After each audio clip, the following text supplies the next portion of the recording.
गणपती बाप्पा मोरया मित्रांनो. कडक मध्ये नियोजन सुरू आहे. तिकडे डेकोरेशनचं काम सुरू आहे. थोडासा ब्रेक घेतलेला आहे मित्रांनो. बाहेरचं बी आमचं एवढं असं झालेलं आहे. एक अर्जंट काम आलेलं आहे त्याच्यामुळे आता एक जरा बॅनर प्रिंट करायचे. ते दिसलं का तिकडे बॅनर लावायला सुरू आहेत. आता मी जायला लागलो इकडे पताक्या लावायला आणि इकडचं नियोजन बघू शकता तुम्ही. चालू आहे आम्ही घेतलेली सिरियल येलो कलरची. भगवा झालाय, गुलाबी झालाय, आता घेतला पिवळा.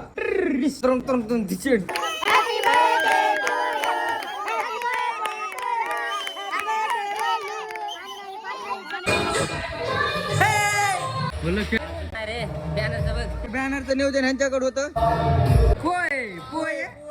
मित्रांनो रात्रीच्या 1:30 वाजलेली आहे. आमचे पोहे बनायला पण चालू आहे. हे एक कम्प्लीट झाले आणि आता दुसरं वावायला चालू आहे. रील बुम करायला लागलो. सोपं नाही माझ्या सोपं लय अवघड आहे बाबा. त्या रील्स मध्ये बघितल्यावर सोपं आहे रे, पण केल्यावर लय अवघड आहे. 4:30 वाजलेले मित्रांनो. Good morning. हा ब्लॉग मी त्याची एंड करतो. शेवटपर्यंत 10 जण टिकलेले. चला.